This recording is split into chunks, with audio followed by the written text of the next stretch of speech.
Jane was my mulligan. I had been married once before, and Jane and I met on the first tee at Hidden Valley Country Club. We dated for a couple of years and then got married in early 1986. There really isn't a positive word that we can find in the Webster's Dictionary that doesn't apply to Jane. A very, very caring, very, very loving, very, very beautiful woman. Jane suffered from migraines as an adolescent, and they would come and go, and they had subsided, and for no real known reason came roaring back. The doctor insisted that Jane have blood tests, and it was really through the blood tests that cancer was found. Like with most patients and family, there were tears shed.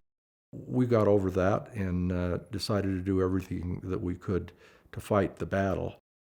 We got to early 2010, and they really ran out of bullets.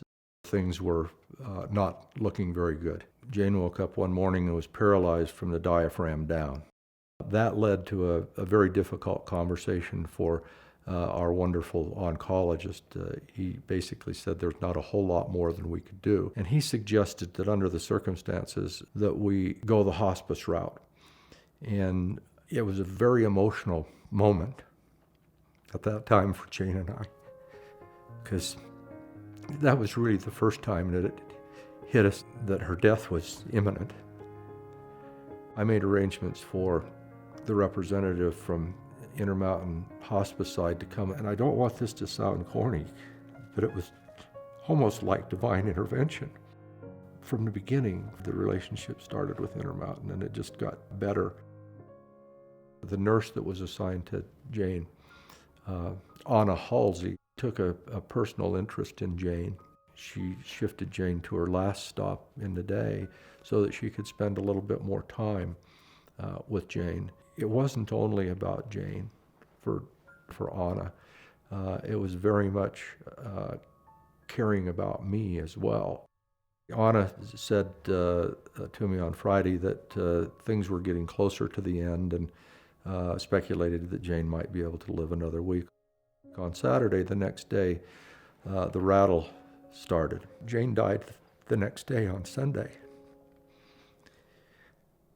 And I was a mess, to put it lightly. And Anna got here, and she had her Intermountain Homecare nurse's uniform on. And I asked her where the other nurse was, and she said, I had a feeling that this was going to happen. And I wanted to be here for you and take care of Jane because of the way I feel about the two of you. So I called my supervisor and asked for permission if I could come on a weekend under the circumstances. It just speaks volumes to the kind of care that Jane and I experienced. We know that it takes very, very special people to do home care, whether it's the hospice side or the home care side. I think about Jane every day, and truly the lyric in the song, you don't know what you had till it's gone, is true. She was my best friend.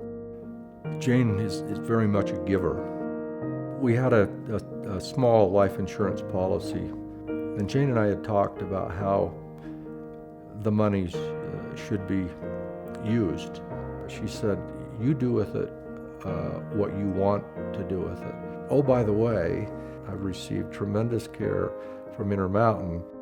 I've got to believe that there's a significant number of people that receive care that can't pay for it themselves.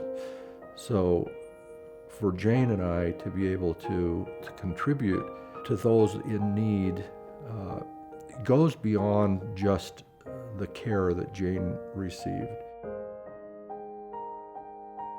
Theodore Roosevelt said, before they care how much you know, they need to know how much you care.